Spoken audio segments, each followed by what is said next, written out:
What's going on, guys? Alex here with 81480C, and today I'm ready to bring my full review on the Bestech Nuke. So this is a knife that is in from the Black Widow passaround group, and this is definitely a unique Bestech. I have kind of had mixed results and mixed feelings with some of their premium models, which this falls under one of their premium line or whatever. I've had the Thyra, which I was not a big fan of. I've had the No Guard, which I really like that knife. I thought it was cool. And I think I've had, are those the only two premium ones I've had? I think those might be the only two. I had a whole box of Bestechs in before, but I think the Thyra was like the premium one. And then I had the No Guard in with the, I think it was like the High V or something. No, it was the Kiev or whatever. I forget what it was. So this is the third like high-end premium Bestech model that I've reviewed, and it's probably my second favorite. I definitely prefer this one over the Thyra, but I still think I prefer the No Guard over the Nuke. But it's definitely surprised me. I really wasn't like expecting to like it that much whenever I got it in, but it's definitely grown on me, and I can appreciate it for what it is and for it being a nice, small, kind of chunky knife. So jumping right into materials, you guys can obviously see it's rocking some titanium scales with an inlay here. This has the green and black G10. I looked on White Mountain Knives before I did the video, and there I think are 5 or 6 variants of it. There are like 4 normal ties, or 3 normal ties with different colored inlays. There is like a black DLC coated one with I think like a red and black inlay, and then there is a like anodized titanium one with an inlay as well. But this one, of course, like I said, is the black with green G10 inlay. You have some pretty cool like contouring and sculpting going on here. It has a flipper, has a hole, has a very Bestech puck clip. Can't talk today. Said that in like every video so far. But one thing I've noticed on Bestech is it kind of comes down here into the corner, and it kind of takes up the entire corner. It's, you know, not terrible in the pocket. You probably have like this much sticking up out. But I hate when knives are so pointy right here, and it's hard to get a pocket clip, like a deep carry clip on. But in the pocket, it's pretty easy. It's not the strongest clip in the world, but it's better than the Thyra's clip. I was not a huge fan of the Thyra's clip at all, but you can tell if you were to look at all 3 knives clips, they're very, very similar. You have a lock bar insert. You have like a, I think they're brass or bronze pivot collars, which is nice.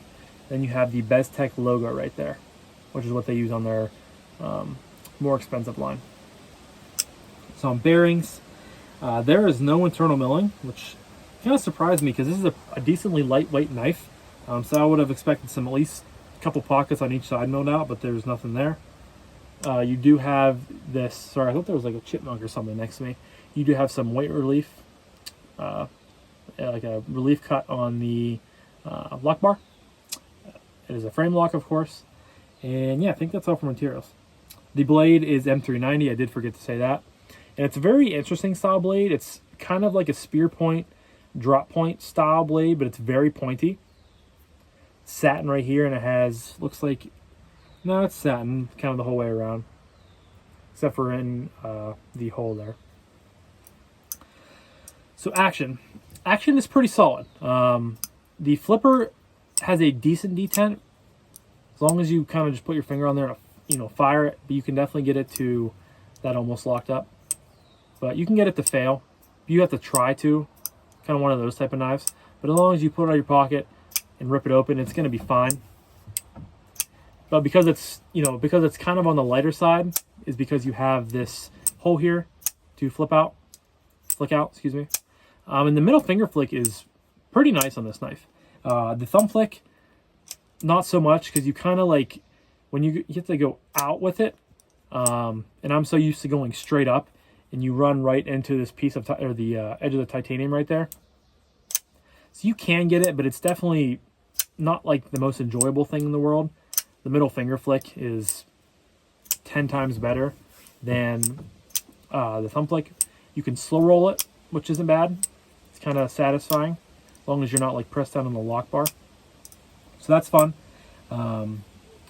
Drop shot action, you can see it drops to my nail. But because of that flipper being so far back, you have to like drop it. See, even that didn't clear. You have to put your finger pretty far down on the lock bar. It's very hard to get it to clear to swing the whole way down, because it probably would. Because you guys can see it's very smooth. Not much friction going on there at all.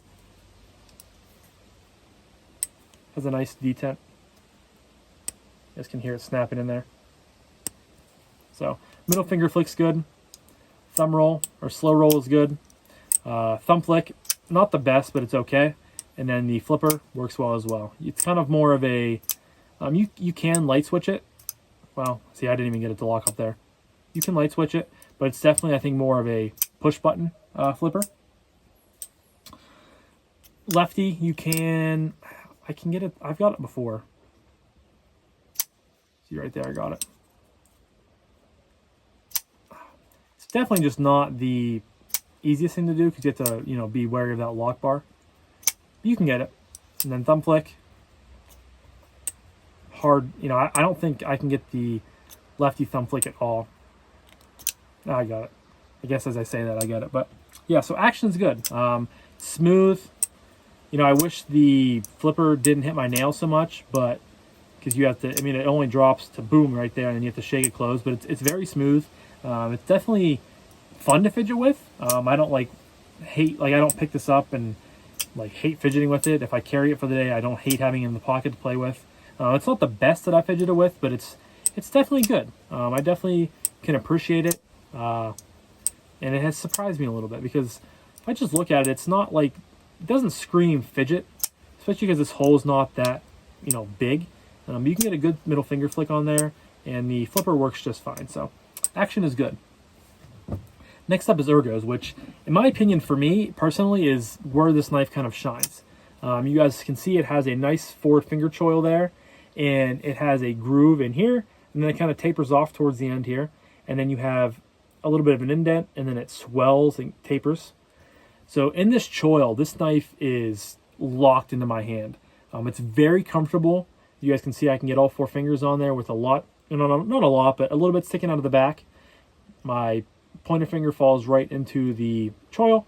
My middle finger falls right into the second kind of choil down here, and then the 2 just follow suit.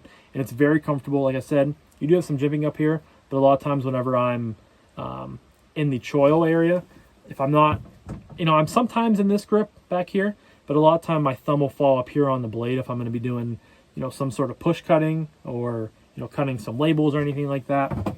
The blade is interesting looking. It's not the, most useful looking blade. It's very tall. Comes down to a nice thin edge. I believe this is a flat grind. I don't think this is hollow. So it does come down to a thin edge.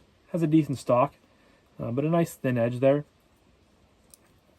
You can definitely do some good cutting with this due to how good it is ergonomically.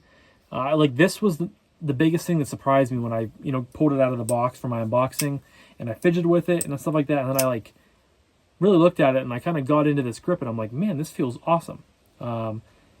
Back here, not so much. I can still get 4 fingers on there, but just barely. My pinky's kind of hanging on for dear life. And it's a little cramped, so it's not as expensive, not as ergonomic.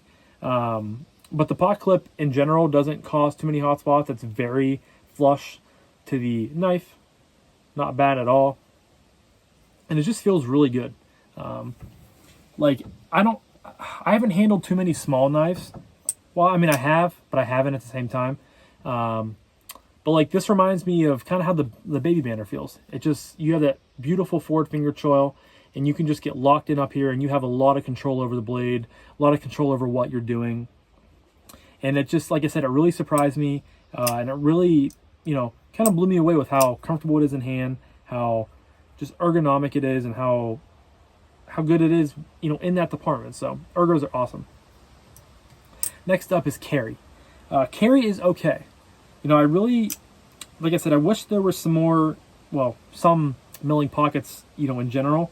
Not that this knife is super lightweight, but I think it could really benefit from that.